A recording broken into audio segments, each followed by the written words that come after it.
আমড়াতে আছে প্রচুর পরিমাণে ভিটামিন সি।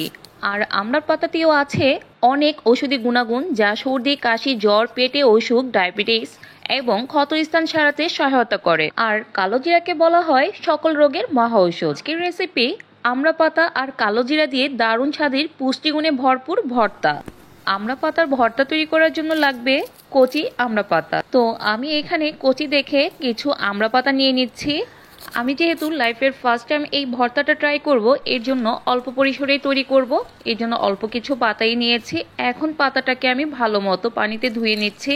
আমড়া পাতাটা একটু টকটক হয়ে থাকে, যার ফলে ভর্তাটার টেস্ট এতটাই অসাধারণ লেগেছে আমার কাছে।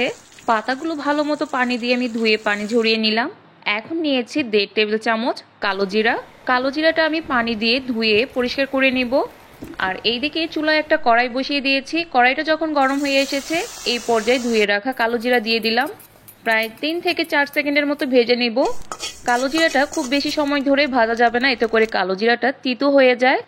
4 সেকেন্ডের মতো ভেজে নিয়েছি। এখন একটা বাটিতে তুলে নিলাম। ওই একই কড়াইতে দিয়ে দিলাম 7 থেকে 8 কোয়া রসুন কুচি। রসুনটাকে একটু ভেজে এতে দিয়ে দিলাম 4টা শুকনা মরিচ। মিডিয়াম টু লো আছে রসুন আর মরিচটাকে ভেজে নিয়েছি। এখন দিয়ে দিলাম ধুয়ে রাখা আমড়া পাতাটা। আমড়া পাতাটা দিয়ে এখন আমি একটা ঢাকনা দিয়ে ঢেকে 1 মিনিটের জন্য রেখে দিব।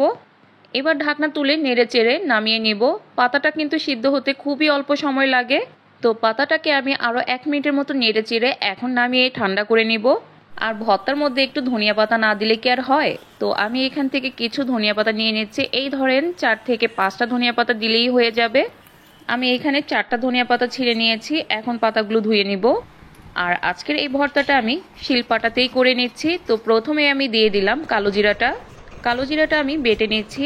আর এখানে স্বাদ মতো একটুখানি লবণ দিয়ে দিলাম। আর সাথে যে শুকনা মরিচটা ছিল, সেই শুকনা মরিচটা দিয়ে এখন লবণ, শুকনা মরিচ আর কালো জিরাটা একটু মিহি করে বেটে নিলাম। এবার রসুন আর সেদ্ধ করা আমড়া পাতাগুলোও দিয়ে দিলাম। আর যে ধনিয়া পাতা নিয়ে এসেছিলাম, সেই ধনিয়া পাতাটাও একটু হাতের সাহায্যে ছিঁড়ে দিয়ে দিলাম। এখন ভালো মতো মিহি করে বেটে নিচ্ছি।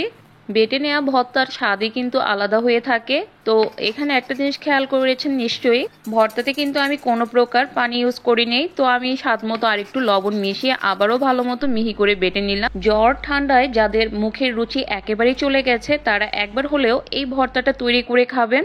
টকটক স্বাদের এই ভর্তা যে একবার খাবে, তার মুখের রুচি ইনশাল্লাহ ফিরে আসবে। দারুণ স্বাদের এই ভর্তাটা দিয়ে যখন আপনি ভাত মাখিয়ে খাবেন, আপনি অনায়াসে 1 প্লেট ভাত খেয়ে নিতে পারবেন। টকটক স্বাদের এই ভর্তাটা জাস্ট দুর্দান্ত লেগেছে আমার কাছে। আশা করছি রেসিপিটি সবার ভালো লেগেছে।